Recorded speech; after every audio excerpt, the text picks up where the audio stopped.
Today we're so glad to have Scott Heersche here with us. Welcome, Scott. Thank you so much. It's my pleasure. First question, is there anything that particularly stands out from your early years that influenced the rest of your life?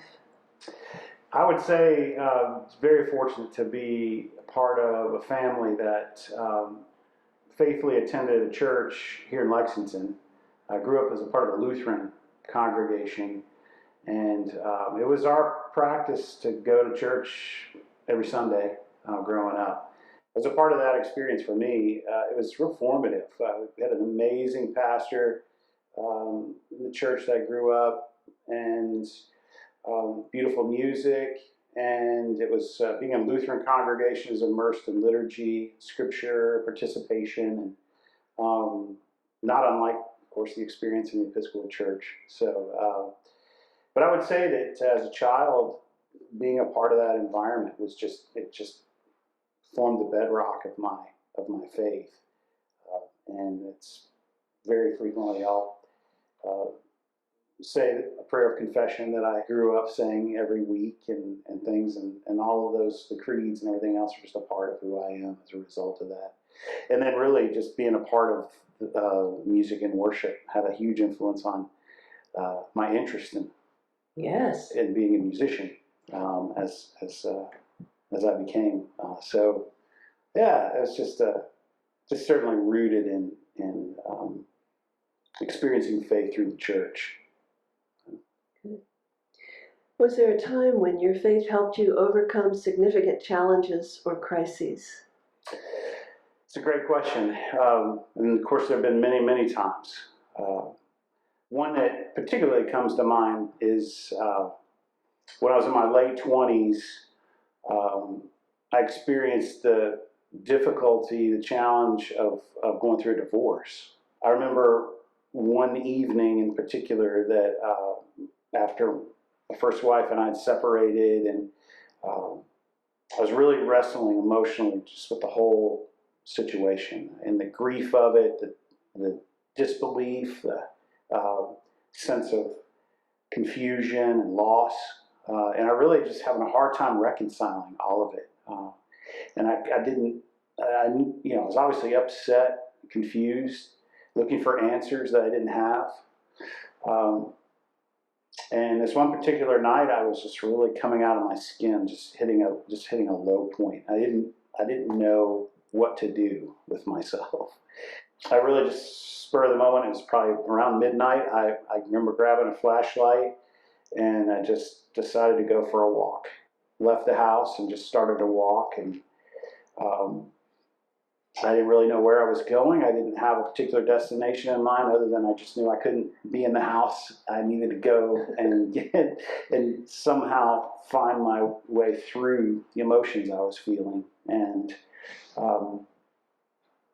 as I walked along, I found myself praying and asking God for help. Just, God, why do I feel this way? Why is this so difficult? Why am I so upset? Questions like that. And I remember experiencing it as if it were a voice speaking to me, that God offered an enlightenment, to a sense of an answer to those prayers in that moment. And I remember essentially the understanding I came to was that I was grappling at the foundation of my challenge was this idea that I was losing things that belonged to me, or that I thought were possessions. So I was losing my spouse. I was losing our lifestyle, our families, my in-laws, and the connections that we had formed, and friends that we shared that were mutual friends, and our possessions, and on and on and on. And it was this sense of loss of things that I really had placed ownership over. And God revealed to me in that moment, through that voice, this understanding that those things were all gifts that He had given to me, and that just as they could be given, they could be taken away. And not so much in the sense that God pulled those things away, but that it was for me to let them go because they were His. And so it was really just a matter of coming to an understanding of God's lordship over all things in our lives, and that He gave me the gift of understanding that it was time for me to let those things go, to release them. And that understanding really was the starting point for my healing, for my being able to move into a season of healing and restoration. And That's amazing. If someone were to ask me what's your God moment, it would be that. And in the real the story that I'm so glad to be able to share is that not long after that experience, I was able to meet my wife of 23 years, and we have 2 sons together, and I'm just very grateful for the way God worked to bring that about after the experience I'd had. And I know that my first wife, that she remarried and began a new life as well. And so it's the kind of thing that we see the intense pain and challenge of that can be really reconciled and renewed in amazing ways. That is amazing. Yeah, thankful. How did you come into the fellowship of Good Shepherd? Man, I served at another church vocationally. I was a music minister, if you will, for a long time at another church, and it was just a great gift. I love that work, and the fellowship that I worked for, beautiful, generous family, and very supportive, and experienced so many wonderful things. I found myself over time really searching for some new expression of ministry work. I very much have felt called to serve the church. I don't know how much of what I experienced as a child influenced that, but I feel very much at home in ministry and serving the church. But I felt like that there were several factors that were calling me in a new direction, and I sort of put out feelers and considered some other things, and actually applied for a couple different things that never really came to fruition. But through a friend, I learned about a job at Good Shepherd. They were looking for a director of operations finance, and I guess a part of me felt like that might be a next step for me, would be to go into more of sort of an administrative logistics kind of leadership role. And so it really caught my attention when I found out about that. And so, yeah, I interviewed, and I'm glad to say that Father Hendry invited me to join his team. Serendipitously, I was looking for membership in a different part of God's kingdom.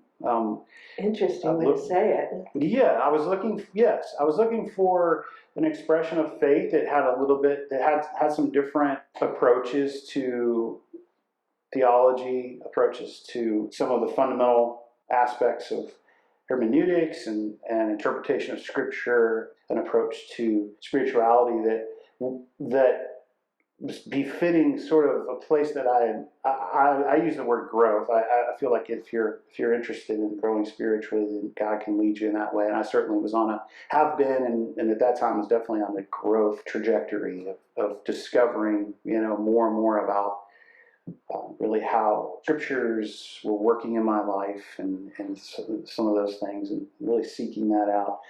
And so at the same time that this opportunity came and so forth, I found that the Episcopal Church really seemed to be a good fit. Not only for me, but for my family, for my 2 sons, and for my wife, Jen. And it's turned out to be the case. We really, really love the Episcopal Church. Good Shepherd is as you know, a really incredible fellowship, Yes. and filled with values that we line up really easily with.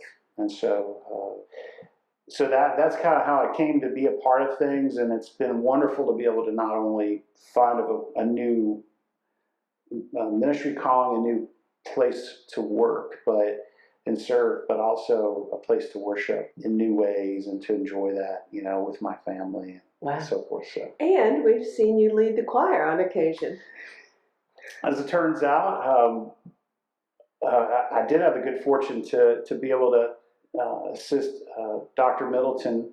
The circumstances very difficult, as she was tending to time with her mother in her mother's last days.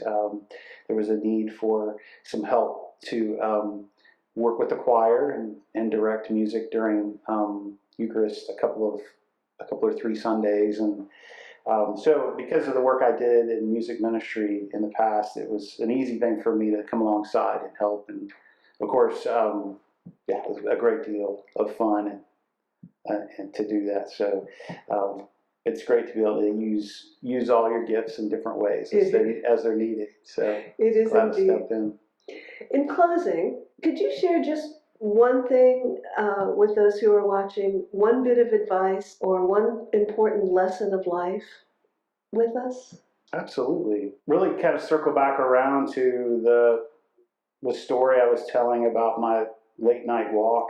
I think that it's not easy to do, but to find a place of peace around the idea that we're just a part of God's creation, and that life is gift, as Father Hendry reminds us frequently, and that to be able to hold things and people and relationships and life loosely, and be open just to being available and being used according to His good will. It's for me that has brought a great deal of comfort, and also an ability to reconcile some of the hardest challenges that I've experienced. And so letting go is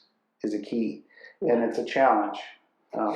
It's a challenge to do, but it's got to be central to, I think, our walk as Christians. So excellent.